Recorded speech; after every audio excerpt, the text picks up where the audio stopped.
can I have another wine? You're listening to the Giggle Gang podcast.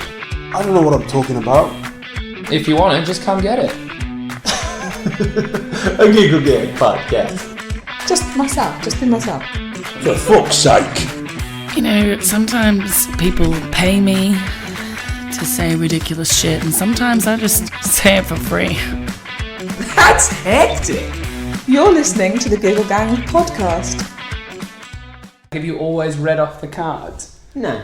That was something I started doing, like when I started back in like February 2018. Do you think it adds to it? Oh yeah, because basically the reason I did it is because have we started? Yeah. You slide on.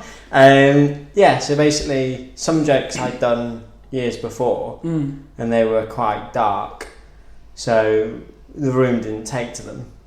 But if you have them on a card, it's not me saying it, it's the card, I'm just reading them out.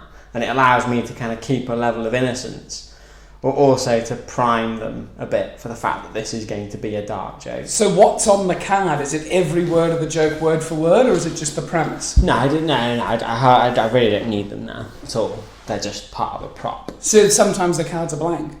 They're not blank. You just might draw like a penis or something on them. Sometimes it's just something just to make me laugh. Sometimes there's I've had the same joke in there twice before. That was embarrassing because I would then go and I just had to move it along. But yeah, it just allows you to get away with murder a bit more than. Really? I think so. Do you think I could read off the cards, or my style is not really conducive with the cards? Maybe if you turned the cards around so people could understand what you're saying, maybe that would be. I've never heard you laugh at your own jokes. Like that Love Actually guy. G'day, fellas. What? About the What's on Love Actually? Oh, Hugh Jackman. Hugh Jackman? No. So there's a really creepy man. Okay. Who films his friend's wedding. Okay. And he films the bride entirely, proper zooms in on her. And Keira Knightley, the bride. You've not seen Love Actually? Yeah, I have, but I don't remember what happens. I've seen a lot of films, but I'm one of those guys where I watch a film, I enjoy it while it's happening, and then once I walk out, I forget everything I've just seen. So I could watch the same film again the next day and be like, wow, completely new experience. Oh, okay. I just don't have the hard drive space to think about what the fuck happens in dumb films. But yes, tell me about this one. So yeah, well basically he films her and she goes round to go, oh, have you done the wedding video? And he's being all cagey, and then she sees it, but it's all just shots of her. So basically he's in love with Keira Knightley. Is basically the thing, and that is creepy because. No woman would react to being filmed from a distance. Well, that would be quite. But what about if it's your wedding photographer then? Then it would be the thing, wouldn't it? Yeah, but he's the whole idea is that you're being filmed. He's cut it together specially. It's not. It's sinister. It's very sinister. That is exciting. To think. Have you thought about your wedding? I won't be having a wedding. Why not? Oh. I just don't. I mean, look, everybody says they won't have a wedding, and then 10 years later, I will be having a wedding. Yeah, and that's good, and that's great. I can't see it happening. Okay. Do you feel because there's not a prospective partner available, or even if you get a partner, it's haha, we're not getting married? No, I think I've been very well raised on a foundation of divorce, and I think that's a better. Let's get into this. It was better for my parents to be apart, and it was better for me for them to be apart. So I kind of think, and then I've seen quite a few marriages sort of go under the bus, under the train, whatever. Okay. The stats. So have you seen a successful marriage? Yeah, I've seen a couple. Okay. What about your grandparents? Oh yeah, they were totally fine, but they were a very different generation. Correct. So, you don't really hear about people's grandparents getting divorced, do you? No, we just wouldn't. No. But then people's parents getting divorced all the time, and then probably some of your friends have got married and been divorced within that period of time. Yeah. What have my friends Yeah, got married. people of your age that got married when they were like 22, 23. I don't have many friends, so I can't really. Don't lie to me, Michael. I can't. I don't know many people. I've got one. I have one friend that's getting married next year. And how soon do you reckon he'll be divorced? I actually think that they will probably stay together. They're both of a similar and correct temperament for marriage. A lot of You're people. so clinical about it. Well, no. What's the correct temperament? Like, as in, you look at them and you go, whatever edges they both have, they will compensate for. Okay. Other couples use marriage as sort of like an attempt at, patching up the foundations of a building that was always going to fall down. It's kind of like, it's not, you know what I mean? Yes, I do know exactly what you mean. Very, very interesting the way that you look at it. So why don't you think that you can find a partner that you want to marry? Or you think finding a partner is one thing, but marriage is just another spanner in the works that's unnecessary? I think it's better. I think it's better to not get married and to stay together in spite of marriage. You don't need it. It's not necessary. I also think they're too expensive. This is all stuff that people have kind of blathered on before. But yeah, I don't think it's necessary for a happy life. If you took all the money you spent on your wedding and spent it on yourselves and holidays and looking after each other, probably going to be happier. But then, it is kind of like, I completely understand the other element of it, because people go up to the front of a room and they publicly declare that they love that person in front of everybody that they also love. And certainly British people don't tell each other they love each other. In my experience, anyway, we're not like a particularly affectionate race. Yeah, we're too busy controlling everything. Too busy raiding Asian countries for their resources. Absolutely, there's no time for hugging and kissing when you're, when you're bombing, making sure the sun doesn't set on the Great British Empire.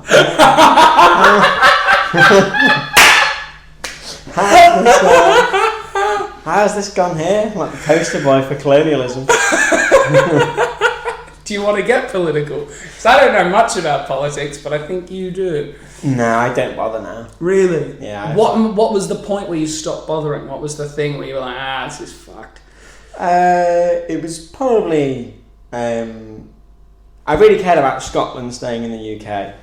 Okay. I stayed when was that? How long ago was that? Oh, God, I think that was like 2014. Okay. 2014. So you wanted them to stay? Yeah. Why? Because I think that it's okay, we don't admit that we love each other as a country, as a group, whatever it may be. But I do think that it's like I just think that separating those countries now, it's just like, I think we're a bit more like a family, basically. And I know we're like a family because we all hate each other and argue, and that's the testament of a good family. Because especially where you come from. Especially, absolutely. But it's I don't know. I just think every change has become this kind of thing where it's like an ideal to strive for. Yeah. But actually, it's like some traditions are actually quite good. Drinking coffee, that's a good tradition. No, let's change it. Let's do it this way around. And it's like, no, that's a shit idea. Just keep it the fucking same. Leave it alone. Whatever wild idea you have, it isn't as good as you think it is. Are you scared the world's going to run out of coffee? No. Because that's a legitimate... Yeah, it's running dangerously low. They're basically trying to grow more coffee, so basically they can't grow it quick enough. Then people are consuming it. So they're having to deforest areas to basically plant coffee plants to keep up with the demand, because people are drinking too much coffee. Right. Wow. I need to look this up. I feel like there is a number of when the world will run out of coffee, and it's approaching pretty fast. I mean, it's like if we start to dig into this, we'll just find out the whole thing's fucked. Because if global warming continues, the way that humans are spaced out around the planet, if global warming continues in the way that it continues, there will be 1 billion people made refugees by the world getting hotter. And it'll be everybody around the equator will suddenly either have to go north or south. So the fact that we can't have a cup of coffee won't actually be our biggest concern. It'll be the fact that there's 10 people living in this flat. And it's a 2-bed flat, everybody. So they say that there's 1.4 billion cups of coffee being poured every day. And they are expecting that there will be a global shortage of coffee by the year 2050, which is just short of 30 years away. Yeah, so we're basically just rapidly approaching the point where there's too many people and not enough planet. That's why I've stopped drinking coffee. Have you? To take one for the team. I never really liked it, but I've just put a blanket stop now. Sometimes I'd have a mocha if I was feeling adventurous, but now, I just don't bother. I just have the hot chocolate on its own. It's more sugar, and again, I'm trying to get off sugar. So I'm also lactose intolerant, so milk doesn't agree with me. Oh dear. When was the last time you shit your pants? Oh my god, I didn't shit my pants, but I had some vegan cheese the other day. Really? Yeah, and it didn't agree with me. Really? So you're like pro lactose instead of lactose intolerant. You're almost lactose dependent. I think I didn't know what it was. Are you sure it was the vegan cheese? Yeah, it must have been that. Was that the only change in the day? It was the only change in the meal. So it was like. Why did you go with the vegan cheese? What was the motivation behind the decision? Well, I kind of went veggie pretty much. Are you veggie now? Is that what the jumper's for? What the jumper's for? How does this relate to being vegetarian? It just looks very worldly. You look like you've just come back from Peru. It's actually and you only eat broccoli. It's actually a golfing jumper. It's from a charity shop. I didn't know. So you dress so old, but you look so young. Your age is so confusing. Yeah, I have a young face. Everybody. I think I'm going to be like you. Really? Yeah, because don't you think I look very young? Well, how old are you? 24. Yeah, but you look your age. Do you want to see my driver's license? You actually have a man's physique though, whereas I don't. Yeah, you do have a childlike physique. He's laughing at my Queensland driver's license photo for those Australian listeners. That was taken when I was 15 years old, and I've not been back to the country to get a new one. They won't let me take a new photo. That is amazing. Ooh. Yeah. Don't drop it, mate. You might chip it. Yeah. Why does it have a chip in it? So basically, when the cops pull you over in Australia, they can put, let's say I've been out and I've already been breath tested or drug tested or pulled over that night for a brake light or whatever. They just put this in a machine. They can see that I was pulled over 20 minutes ago, breath tested and fined for whatever. So basically, just pulls up all the information. Instead of having to walk to the car and radio and read out all the information, they just boop straight into an iPad. All the information pops up. Has all my previous convictions, all my driving convictions, every vehicle I'm registered to drive. Basically, all my information for everything is quite easily accessible for the police. That is better than our system. Yep. And then as well, it can also, they're working towards it being linked to your healthcare. So basically, you go into a doctor's surgery, present your license as ID, put it in, say that you've been to the doctor, charge you whatever for your doctor's visit, but then it can show your health records. So your doctor's records can then be accessed by ambulance, police, emergency services, anything. So if you're involved in an accident, he's a diabetic, he was receiving treatment for depression, he was whatever. So your medical records are all linked with your driving, criminal record, and just the whole government. That card is just your everything, basically. So that's what they're working towards at the moment. It's basically the driver's license, or you can just get, when you turn 18, if you don't drive, you just get an 18 plus ID card. And then every venue you go into as well, so every pub, every nightclub, they scan that. And so if you're caught doing anything untoward, they just bar your ID, so you can't get in anywhere in the city. So let's say you go in somewhere, you get in a fight, or you smash a glass over someone's head, or throw a chair through a window, or whatever crazy shit. They see you on the CCTV, they match up with facial recognition, the face from there, and then they bar you. So you try to go out, say you get kicked out of a club, you can't just walk into the next one because then they'll bar you as well. And if you keep trying to do it, they'll call the police and they'll arrest you. It's just time. It's actually a little bit Big Brother, though, isn't it? Everyone knows where you are. Basically, yeah. Well, they are. It is. So the people in Queensland say that it's a nanny state and that they try to control us and everything. But I think a lot of the problems that you have here with England are the fact that the police do absolutely nothing and people are just allowed to fuck around and do whatever they want, and they're basically invincible to break the law at will. I've never seen someone get arrested in Manchester ever for anything. I've never seen the police pull someone over for anything. I see the police all the time. They don't do anything. Whereas in Australia, you would not even look at the police because they'll have you. If you look at them the wrong way, they'll just be like, "Oh, what are we arresting you for today, sir?" It's just, but it's not trigger happy police like it is in America. But it's, again, don't fuck with the police because they'll make your life real sad real quick. Yeah. Mm-hmm. So, I mean, are you scared of the police in England? No. Nor am I. You'd be scared of the police in Australia. I was scared of the police, and I wasn't even doing anything wrong.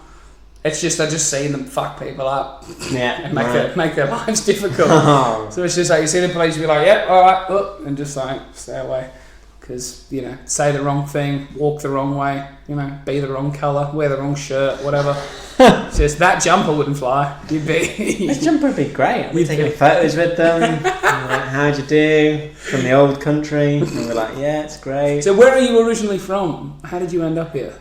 Well, my dad's from here, Okay. so I was always visiting. Manchester? Yeah. What part of Manchester though? Withington. Ooh, fancy.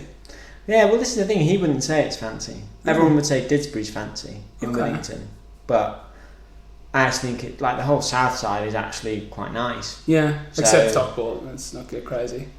Stockport, though, actually, the actual town centre, it reminds me a little bit of Edinburgh. Certain bits. There's one bit that's a very old shopping centre, and that does look awful. But there's like a market hall, I know, and there's I've a been bit there. that's like the Mackie Mayor, and that's all quite nice. But again, the people. Oh yeah, Stockport. I love Stockport because there's something in the water. There's something. That makes everyone look like they've been attacked? No. Their sense of humour. Okay. I think they're actually a little bit weird and left field. I work with two blokes that are from Stockport, and they're like the only blokes that I see, and they are very fun, and they've got a very fun perspective on life, and they're both a bit mental. Like, I invite them to come and see me do comedy, and their line is, "Why the fuck would we want to see you in the evening? Like, we see enough of you during the day, and we hate you."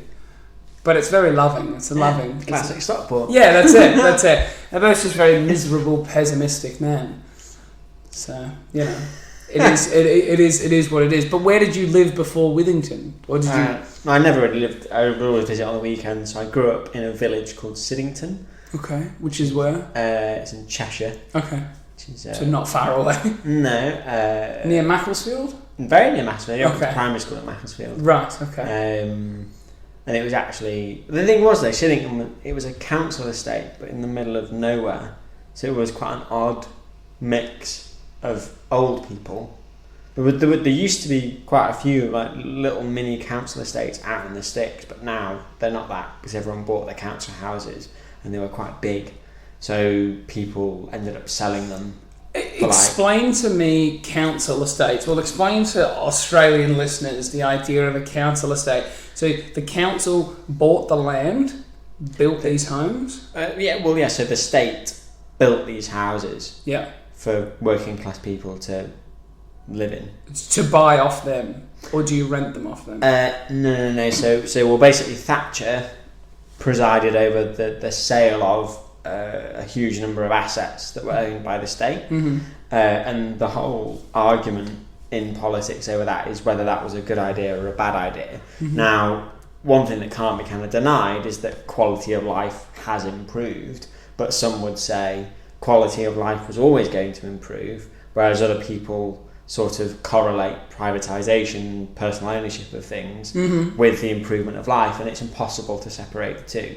I would agree with that though. Privatisation, less government control and less government power always leads to more happiness, because if you work for something and then you own it, you respect it more rather than it just being given to you. Yeah, exactly. It's the whole if you earned it, you deserve it. Yeah, it's the whole point of a vested interest. If you have a vested interest in your home, you're not just going to put the windows through because someone else will fix it. But then equally, there's other areas of life where, it's the problem with any philosophy or idea is that if you take it too far, eventually it becomes as bad as the thing it replaced in some aspect.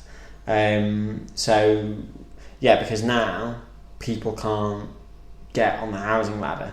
Before, when everything was being sold off for the first time, everything was quite easy to buy. So now houses are too expensive here. So Yeah. even if you're trying to buy a council house, it's too expensive. Is that what you're saying? Well, basically, you know, it's a bit like coffee, basically. They didn't plant enough coffee plants to keep up with the demand. Right. So now there's not enough coffee. Right. But everyone culturally wants a house. They want a coffee. Yeah. Everyone expects to be a homeowner because you don't know what happens. That's a weird thing about England is everyone's got it in their head that they need to be a homeowner. There's a lot of people in Australia that will never be homeowners and they're quite happy with it. Yeah, but the thing is, I don't exactly know what the situation is over there, but I imagine that society is set up in a way where people are kind of maybe more looked after when they're old. I don't know. Like, what does an old person do if they have a rented house and they fall down the stairs and break their leg, and they don't work, and they've got a pension, and then they have to pay medical bills? Farm? Farm? What, like the dogging of mice and men? Take them out the back and shoot them? The police are effective in Australia, aren't they? My God. No, so if you're renting, yeah, I don't really know. I do not know. So there's care homes that they'd send you to, and then there's public hospitals. But again, if you just, I think there must be some sort of housing scheme, but it's not like it is here. Like, it's not something I've ever thought about. Like, it doesn't have a label, but there is benefits for people. There's pensions and whatever, and it's horrible. Like, I wouldn't wish it on my worst enemy. I don't quite know how we kind of arrived at this kind of scenario, but I would imagine that the reason people expect to have houses is because people would move around for work. So there were mills everywhere making this or that or the other, whatever it might be, Industrial Revolution. So you made housing to bring people to be able to work somewhere. So it's kind of like I imagine the country's got a much longer history of the state provides shelter. Because Australia's only 280 years old. It's not old. It's not had any other growing pains, I guess. So you're allowed to do things fresh. Just look at your fucking driving license. Yeah. And the fact that it knows where you are. Yeah. That's only recent as well. That's only like since I've been able to drive. Like that came in the year I got my driver's license, which would have been 2010. Yeah. So that's not even 10 years old. And again, they're still working on connecting up all the dots. They brought in the chips before, so I never saw anyone use the chip for the first 3 years, but they just knew that was where they were going. Right. So because obviously everyone has to renew their license every 5 years. So they brought in the chips in 2010. They didn't start using them until 2013. By the time 2015 rolls around, everyone that had a 5-year license should now all have the chips. Do you know what I mean? There's no point bringing in the iPad technology and everything in 2010 when 4 people have got the chips. You know, got to wait a bit of time. But again, I understand what you mean, and I think the difference here is that I think English people majority of them love a handout, love an easy ride, love like the quickest route to the most reward. Is always what you're looking for. And ironically, the guy I'm going to have after you, Johnny Brook, have you met Johnny? No. He lives on benefits. He loves it, right? He was walking down a hill the other day. He's disabled, right? His legs don't work. But he was walking down so he's on disability? Yeah, he's on disability. Right, so okay, I see. It's the same thing, is it? No. I don't really know. But he was walking downstairs, and then he ended up walking down a hill and getting into a car, and he was like, this night's been crazy, I've done all the things I've told the government I can't. And that was his way of sort of laughing about the fact he's disabled. But I feel like English people love the easy way. Do you agree? I think it depends. I think every kind of culture has a bit of a blind spot, so I wouldn't say you're wrong. It's a bit like, you know, like, so Americans always say, God bless America. Yeah. It's like, as the world's leading economy, what part of you doesn't think that you're blessed? Do you know what I mean? Yeah. It's like, who are you to be asking Do God they still have for the more world leading hands? economy? Even after all the crap that happened, all the fake mortgages and... Yeah, they're still number one, but it's kind of like... But the pound is stronger. Oh God, I don't know. It depends on whether a currency's weak or strong. Depends on what you want to get out of it. Okay. And it could be said that China suppresses their currency specifically to make themselves the best place to buy goods. Okay. Do you know what I mean? If you have a weaker currency, it basically makes you very good for exporting lots of stuff that you manufacture. You are right. The United States, despite facing challenges at a domestic level along with a rapidly transforming global landscape, the US economy is the largest in the world with in excess of 21 trillion US dollars. Then next comes China, Japan, Germany, United Kingdom, India, France and Italy. So in terms of talking about benefits as well, I think it's I think it's a bit of a it was a really good lecture by a guy whose name I've completely forgotten, but he basically said the way words are very important. So if you say like tax is not something people say, oh, we're going to do tax cuts for this company, we're going to do tax cuts for this, so this, that and the other. But actually, tax isn't really a thing that should be cut. Do you know what I mean? It's like everyone obeys the rules, everyone obeys the laws. We have a prosperous society. Companies come here, they make money, so they should pay into that system. That's how it would work. That's tax, yeah. Yeah, you live in this house, you pay rent. You don't go, oh, give me a rent cut. It doesn't happen. Yeah. So, you know, it's actually they're benefiting from the government setting up a system in a certain way. They're the ones on benefits. Who are the people that are getting the tax cuts? Yeah. Okay. They're benefiting from us all obeying the rules and Yeah. being good people and buying their products and paying on time and all that. And not everybody does that, but you know, by and large, it's a very prosperous economy for that. But the government's other job is obviously to manage the economy such that everybody finds a place to work in. And if the government fucks that up, then people can't get a job. We're seeing the highest rates of employment in 40 years at the moment in Britain. Well, that's listen. I wouldn't ever concentrate on stats too closely because I work in employment. I work in recruitment. Okay, so one of the big things the Tories kept saying was oh, there's more and more people in work than ever, but actually 4 million people have gone self-employed, which is de facto, you know, their statistics are very luckily always a year behind because no one files their tax return on time. Everyone waits till the last minute. So it was actually a little bit of bullshittery to basically go, we're turning it around, we're doing this, we're doing that, we're doing the other, but actually it wasn't true.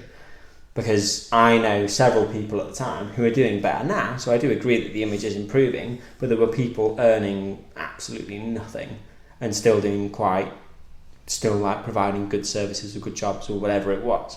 So my point is that actually it's like if people aren't in work and they're on benefits, I would go so far as to say they're actually on rations.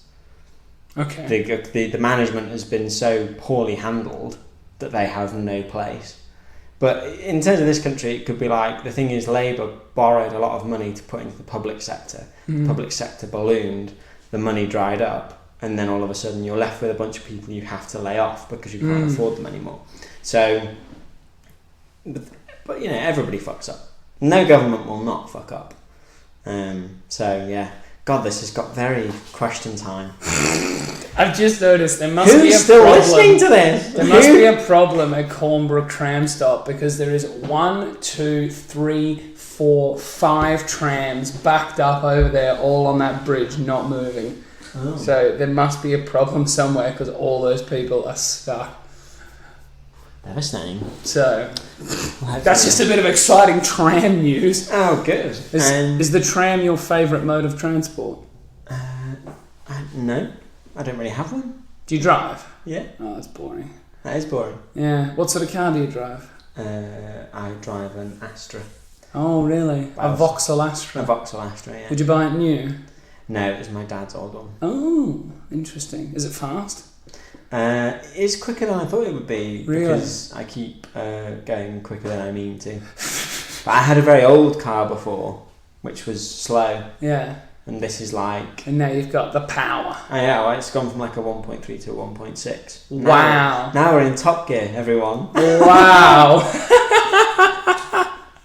How is Giggle Gang going? Giggle Gang's going good. Are you talking about the podcast or the comedy night? Both. Everything's going good, mate. The brand that is Giggle Gang has become synonymous with a certain quality of entertainment that we can provide to the people of Manchester. And whether it be a night at the Binary Bar, our new night at Peaky Blinders, we're doing another one in Stockport. I can't announce the venue yet, but it will be the best thing Stockport's ever seen since that massive brawl inside the McDonald's.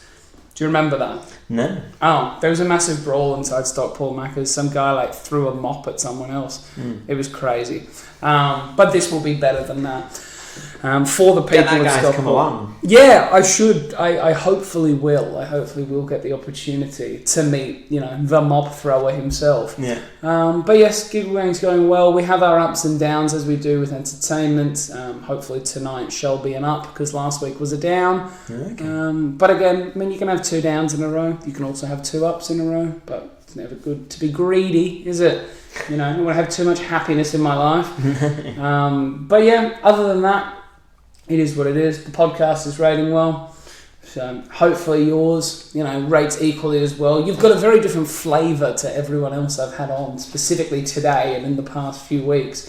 Not had anyone go this in-depth on government policy and, really break it down for me. Yeah. What were you into as a kid? You strike me as the type that would read train timetables just to memorise numbers. Is that not you? No, just that was a Nintendo.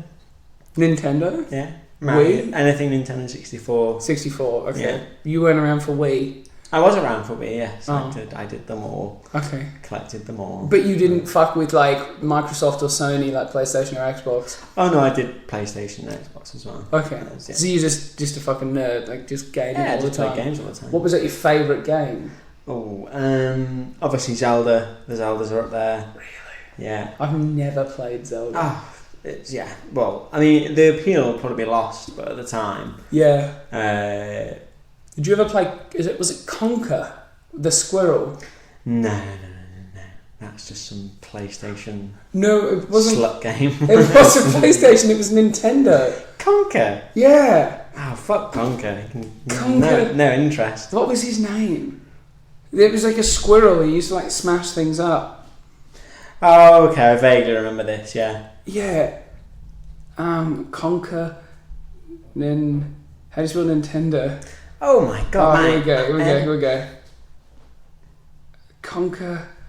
Conker's Bad Fur Day. Oh yeah. Is that it? Yeah, here he is. There's Conker. Yeah. No, I never went in for Conker. You never fucked with Conker. No. Oh my god! Guess how much the Nintendo 64 game is? How much is it? Have a guess. Oh, is it £55 or something? More. 75? More. 124? A lot more. Huh? £271.82. Oh, that's just someone highballing on eBay. It won't be that much somewhere else. What else did they have? Jesus Christ. Did you ever play, shooting games? Oh yeah, GoldenEye, Perfect Dark. That's what I was going to say, GoldenEye. And then, what was the other one? The other James Bond one? There was The World Is Not Enough, but that wasn't very good. Is that the one where he was in the snow? Or was that GoldenEye when he was in the snow? There is a snow level on GoldenEye, but there's also a snow level on The World Is Not Enough. Oh, how can you remember? Well, I remember he's playing him and he's in the snow. And did you ever play the first Grand Theft Auto? Yeah, 1 and 2, yeah. And did you fuck around with 3, or was that too much for you? No, I played games probably all the way up till like Xbox One, and then kind of just stopped. Because Xbox One was so good, you just stuck with that, or It was just a time sink, just like obscene amounts of time spent. And so you've never played Sims? Never played Xbox? Yeah, I played Xbox. Oh, but you just stopped? Yeah, I was playing like Battlefront and Grand Theft Auto 5 and all that stuff. Okay. And then I just thought, you'd look on your save game. Played Skyrim twice. Like the whole way through? No, not even the whole way through. Oh. I just would spend ages doing all the bits and bobs. And I played all the Pokemons, and each one of those, and I wouldn't change it, but I would have spent at least 100 hours on each of those games. 5 games, 10 games, whatever, it all adds up. So what else would you do with your time? Or literally every moment of free time when nothing was expected of you? High school, all that. Yeah. A lot of college, all that. Yeah. Did you do well at school? You strike me as the type that would have done well at school, but didn't really care. No, I absolutely bombed at school. Really? Yeah, completely. Because you strike me as the type that didn't care, but I thought you might have had the natural ability to drag you through. No, I had no interest. Really? Yeah, complete shit. In school or just in education in general? Well, just I would just always just be like, I'd just stare out the window. I wouldn't. There's nothing interesting about it. Why? What interests you then? Well, I didn't mind history. That was all right. Okay. But maths, English, science. No. Okay. No. Low attention span. You had a low attention span? Yeah. Do you have ADHD? No, I took some tests. So I was trying to find out what's wrong, but I didn't. Or nothing. Would you be surprised if I told you I had ADHD? Probably not. Well, I did. Yeah, quite severe. I was medicated for 13 years. Oh, right, okay. And then I elected to take myself off the medication when I left high school. And yes, life was very different for a little while. Trying to learn how to be a person and control the thoughts in your own mind is very exciting. And then learning, like I was saying the other day, so obviously I do a lot of things. So I work full time, and I've got my girlfriend, I've got podcasts, got a YouTube channel, got a comedy night, got comedy shows that I do. Got a number of comedy nights, and then I work for 2 magicians as well in Manchester doing the bookings and admin side for them. Just a lot of shit. So I could go to work during the day and I come home and I just sit at my laptop and just do more work basically. Yeah. And my housemate was like, why do you do these things? How do you motivate yourself to do this stuff? And I was like, I don't even really need to motivate myself to do it. I'm so ADHD that if I don't have a task, I'll just go and look for one. So it's quite easy. If I'm bored, I'm like, I just do this work. This is what I like to do. I do see that kind of sensibility in you, because you do seem to have a lot on. Do you have a big plan for the next 5 years? Nah, I've sort of given up on all my plans when I came to England. So I had a number of goals that I wanted to achieve when I got to England, and doing comedy was one of them.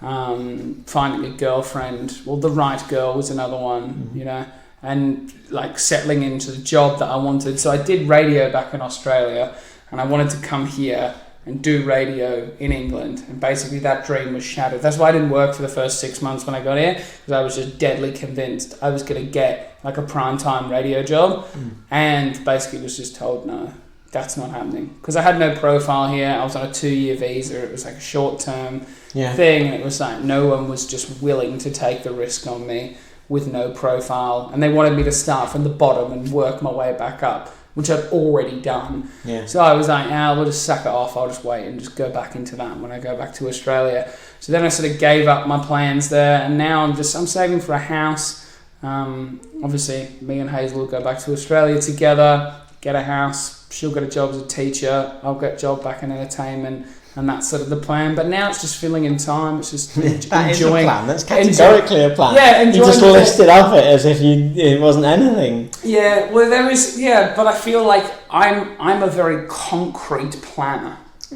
So, for example, I'm going back to Australia in 14 days. Okay, I have every single day planned out about exactly who we're going to see, what we're going to do, what time. So there's my time in Australia, Google Maps, and all the.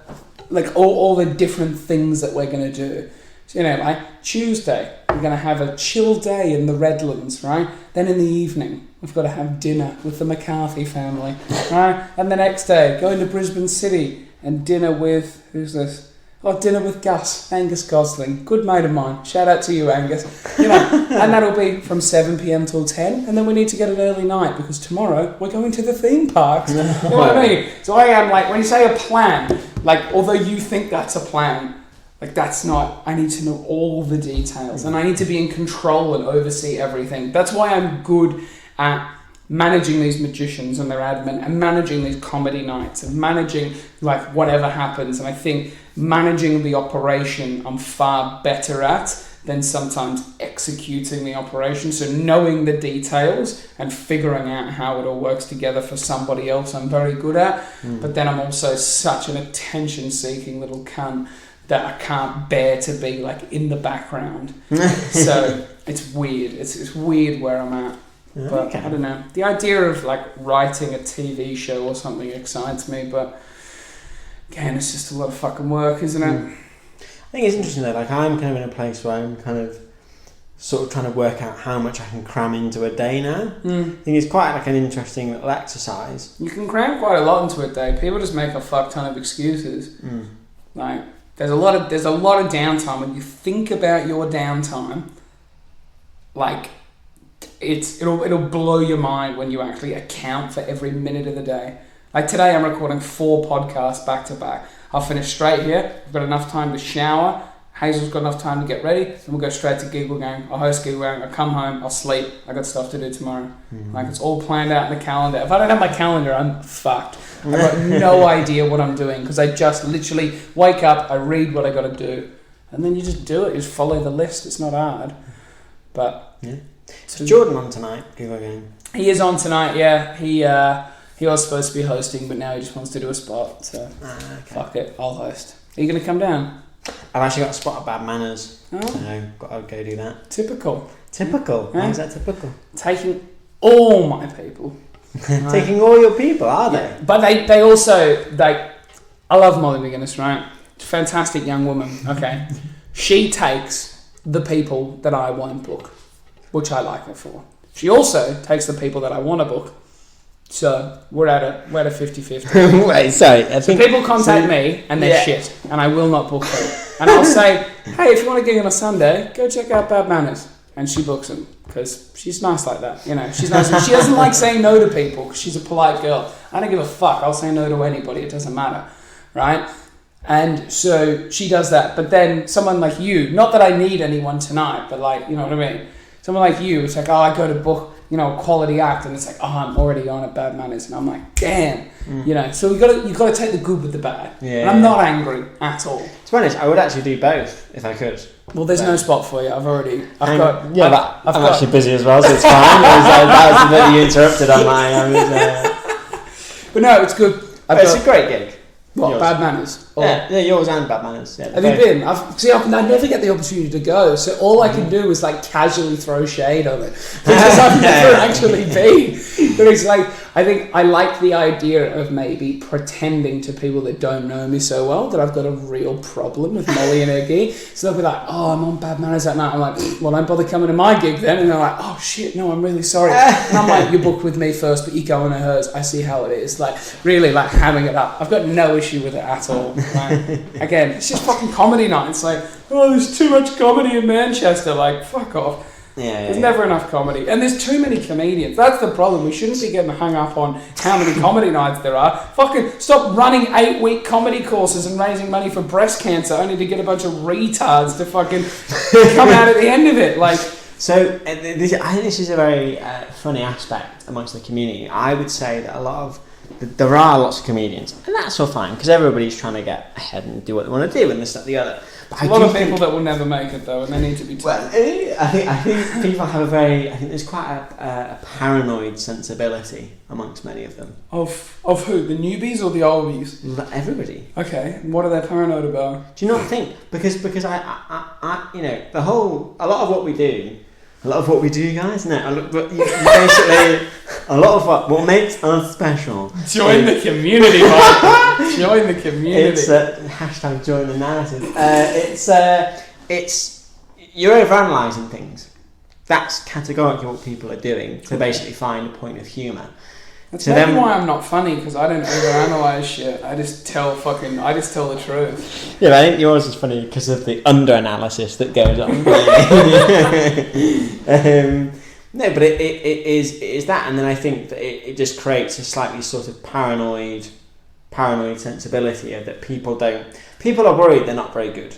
Okay. And sometimes they are. Everybody has good days, everybody has bad days. Okay. Some people have more bad days than others. Other people have great days all the time, whatever it may be. But I do think it's like when I used to be like at the start of a gig before I knew people, I'd be very quiet because I'm just on loop in my own head waiting to start, and it doesn't matter. Waiting to get on stage or waiting for the gig to start? We're just waiting for the spot. I'm just there going round and round and round and round. So I won't talk to anybody. And then immediately afterwards, I'll try and be quite chatty. But then, because you kind of start a gig really quiet, you don't really build any connections with anyone. Yeah, I get you. So then at the end, you kind of have a bit, but then if someone bombed or someone did really well, they're all in different headspaces at the same time.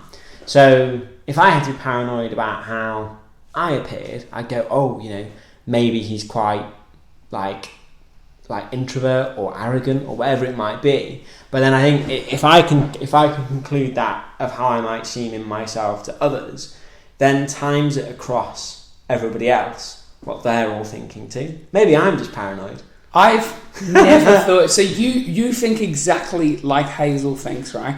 Hazel and Cam as well, the other boy I live with.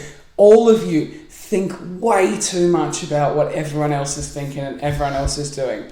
I put zero thought and zero emphasis into anyone else's opinion of anything that I'm doing. Yeah, I'm not saying that's what I'm suggesting. But I'm saying most comedians are probably thinking the way you think. Yes, I agree. Yeah, but my point, you made the point of saying to people, I roast them a little bit about going to bad manners and not coming to mine. But in their heads, they will spin that yarn quite far. What? Thinking, have I told people I'm joking? I think sometimes I do and sometimes I don't. Yeah, exactly. So you fucking know. You're leaving it in their heads. I just fuck with people's heads, but I just don't care. No, I mean, I don't really give a shit at all now. It's like, it is what it is. I think you're way more chilled out than when I first met you. Like, you seemed way more anxious when I first met you. I'm trying to think where we first met. Is it Beat the Frog? It could have been Beat the Frog, but I think the time I had like a real proper chat to you was at the Leaf gig. Oh shit! In Portland Street, and I seen you. So I'd seen you before, but I'd never actually had like a proper chat to you. And then I saw you there. But like afterwards, like as you said, you'd just done really well. And I was like trying to congratulate you, and you like wouldn't have it. You were like, "Oh yeah, thanks." Like you're just like looking away from me. And I was like, "Not how I speak." I was like, "You weird little cunt! Like fucking just let me give you a compliment, you little fuckwit." Like it was just odd. It was just weird. But it's just Michael Mannion, isn't it? You know. I'm not the only one. You get what you pay for. You get what you pay for. No one's paying anything. So. How do your like family and friends perceive you? Because from a nerdy kid that played every fucking gaming console under the sun to now standing on stage and delivering jokes, are they like, "Yay, Michael, you're getting out of the house," or are they like, "Oh, what's going on?" I'm much more.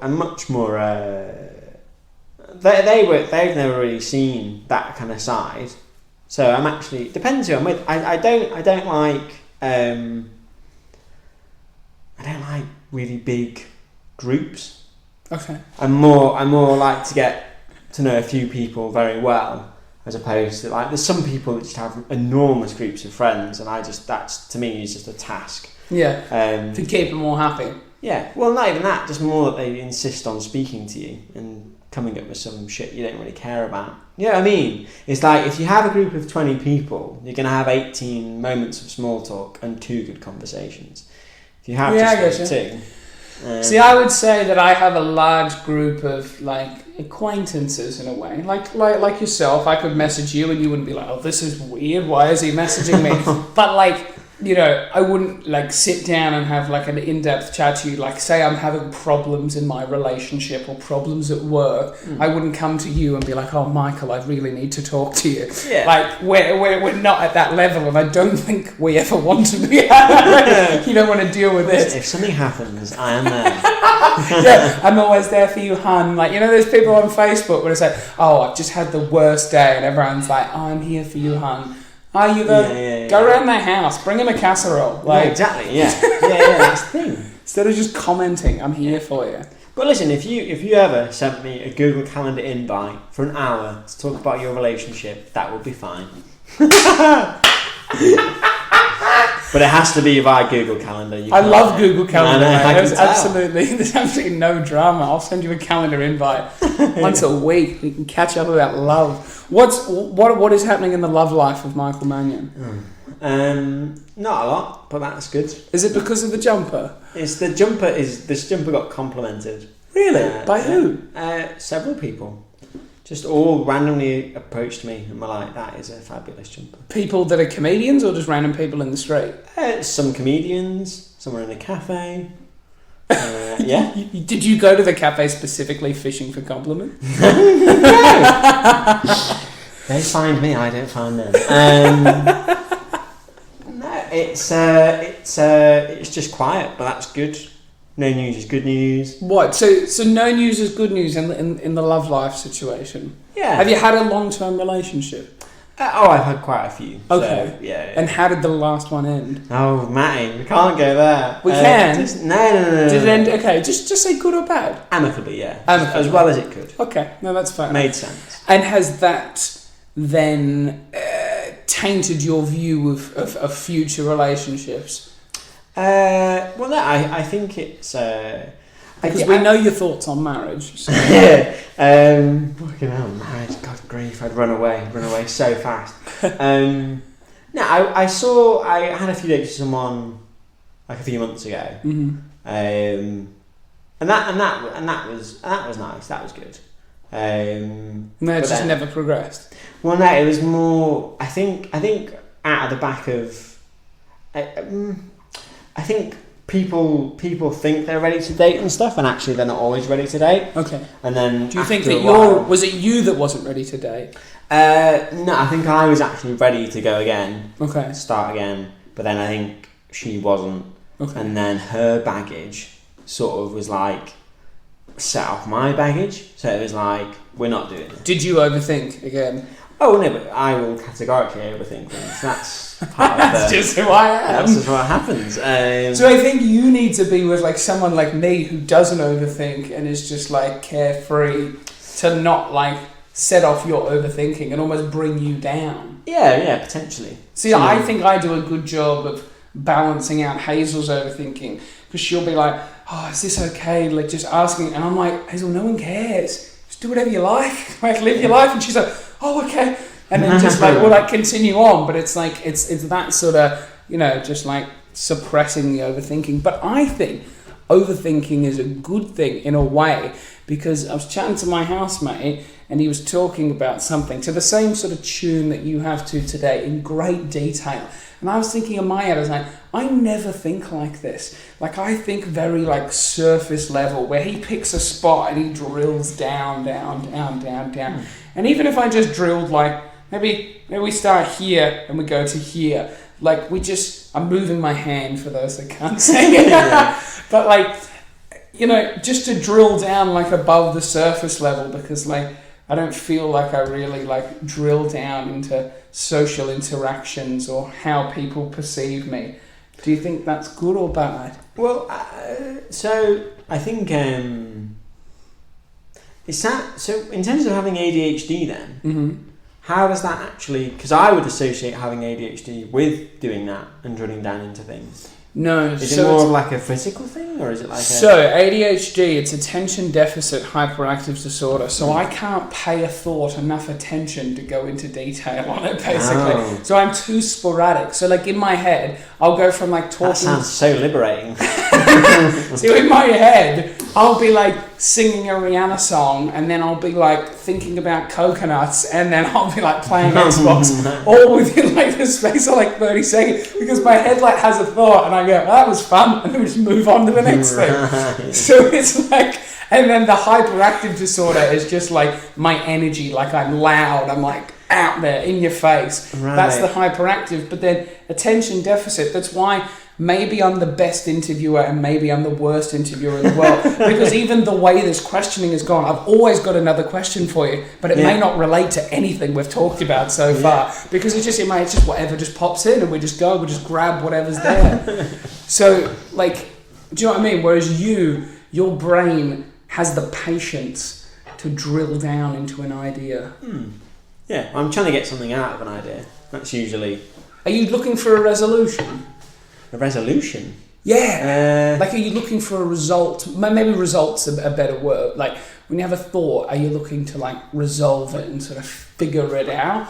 Or are you looking for an explanation? No, I think before, like, I would really kind of go to town on trying to think of a solution of things. But now it's kind of just a bit like... I am a bit more chilled out. I don't really kind of care. It's all kind of for nothing, even if you do get the answer. So... The answer doesn't even matter. No, yes, exactly. So that little date kind of just didn't work out, but it would have been good, but it wasn't to be. So it's like, I think it's kind of like what you said. It's like you said, "Oh, meeting the right girl," and I'm not like the problem I have is that I just kind of now think like there's so many. This is quite a bad thing to say. When you're in a relationship, there's lots of really happy landmarks. And like, in the last one, I remember us going to IKEA, it was quite early on, and we saw this sofa, and it was like in the reduced section of IKEA. Because that's the only place Michael Mannion likes to shop, by the looks of this fucking jumper. How dare you? Listen, this is just opposite worlds, because you're wearing a rugby top. Is that a rugby top? Rugby mats, New Zealand Warriors. So we're just on different teams in that fashion respect. Because who do you fucking support? I support me and my world choices. So you're looking at a sofa that's reduced in IKEA. Yeah, and basically we both had the compulsion to buy it. Okay. I didn't even live with her. I was just staying at hers a lot. Okay. She just had a nice flat, and I was like, we should get this sofa. We called it the pimp sofa, because it looked like a pimp sofa. And I realised then, I'm in trouble. I'm not, because you bought a a joint sofa. Because we didn't buy it, but I went, I would so easily just do this. I know that if this ended, it would hurt. Because you lost the sofa, or because you lost her? Oh yeah, because I was so like hell bent on going forward with the relationship with her that you would buy the sofa not thinking about if it ended or if it whatever. You were just so keen on the sofa. And then when the end comes and you have to move your furniture out, it's like those two moments kind of bookend things. Whose would the sofa belong to? We didn't buy the sofa in the end. Oh right. Oh, what an anticlimactic story. Well, no, but it's still. So when I view now, I kind of have a slight mindset of being like, oh, you meet someone, you go through all these landmarks, but if you're not careful, there's kind of like a bump at the end. Do you know what I mean? So like for me and Hazel, ours would be like booking these tickets to go and visit my family back in Australia. That's in 2 weeks. Her moving in here, that was another big one. Yeah. Me telling her I loved her 10 days in, that was probably a bit quick, but that's fine. Yeah, I see a bit real. I asked her to move to Australia before that, so 4 days in, I asked her if she'd move to Australia. Yeah. And I said, don't answer now. So go away and think about it. Ask your mum, talk to whoever. I was like, but basically, if the answer's no, then this is a waste of time. I'll just cut my losses at 4 days in. And then I'll never really know if I like you or not, because I didn't really know you. But like, if you want to hang out with me, that's the condition. How did you meet? At Belly Laugh at Rainbow. She was just out the back, and I was just there. She saw I was tall and I was Australian, and I'm, a bit of something. And I got up on stage and bombed. Because I was outside, like practicing my material. I was talking to myself, and she was in like a smoking area having an argument with another bloke, and then she was just sitting there like all miffed, ready, drinking a white wine and just being sad. And I was like, and she was looking at me, and I was like, I'm not crazy. I'm just a comedian trying to do my jokes, and like I don't want to forget it. Like I'm going on stage. Yeah. She was like, oh, you're Australian. I was like, yeah. So I had like a chat to her for like 5 minutes, and then Phil Sutton's like, please welcome to the stage, Maddie Shaw. So I got up on stage, did like 2 minutes, bombed because I didn't know my shit because I hadn't fucking learnt it. And then I just hung the mic up, and I was like, look, I'm really sorry, but I've just met this lovely lady outside, and I just cannot think straight. And I just walked off and didn't even do my full 5 minutes.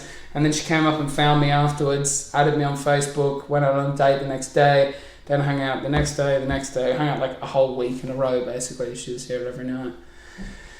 And now here we are. Now she fucking lives here, paying rent. Before, she lived here for free. What a Bang for roof arrangement. But yeah, it was good. It was a good time. We've done almost an hour. Oh, that's gone fast. Yeah, time's We up. spent so much time on the economy. Christ. Anyone you'd like to shout out to? Who's your best friend in comedy? Who's my best friend in comedy? Do you have a comedy this fills with anxiety. Really? Yeah, when I moved to a different school, this sums up my school life. When I moved to a different school, I got put with two popular guys who God, this is so awful. Talking to the microphone. So I fucking hell. So I'm with these two popular boys who play football, because playing football is the yardstick of popularity. Nobody knows why. The better you are, the more popular you are. And then I was asked like a week after, oh, who's your best friend at the school? And I went, oh, him? And then he shook his head, because he was best friends with the other guy. And then we just never hung out again. And that was it. So I have a phobia of declaring who my best friend is in comedy now. Really? Yeah. Do you not think that? Do you not think like... That wouldn't faze me at all. So this is over-analysis 101. Right. Do you have friends? Or do you just have people that you stand near? No, I have friends. Oh, okay. Because when I've had conversations, I'll be like, I've got a friend who works in recruitment. And then I'll go, in my head I'll go, are we friends? Like if they were here now, would they say that we're friends? would they sort of go, we're friends? Do you know what I mean? Do you know I would say that you and I are friends, but you and I are friends. Let's say if we look at friends on a ladder, right? So one being like we've just moved out of acquaintances. Like I've added you on Facebook and you've been in my house, right? Right. That's like that's where we're at. We're probably on about a 2, right? Right. Me and Sean Pachkovsky, or me and Barbie McGarvey, for example, we're probably on like a 6 on this scale. And then there's like a close group of like 4 boys in Australia, which are like on a 9. Like they're so close to being a 10. They just have to like, you know, sleep with my sister or something, and then they're like, then they're a 10. Like then they're like part of the family. You know what I mean? But my sister's ugly, so it's really hard. So yeah, it is what it is. Yeah. You've gone over your time now. That's fine. We're gonna have to it's not fine. We're gonna have to cut some of this out. You have to get some of it out. No, I'm joking. What time are we actually on? We're on an hour and 2 minutes. Hour and 2. So you got an extra 2 minutes there. Anyone that you'd like to thank? Thank? For what? This is a waste of time with you. You think too much. Michael Mannion, everybody. Goodbye. Bye.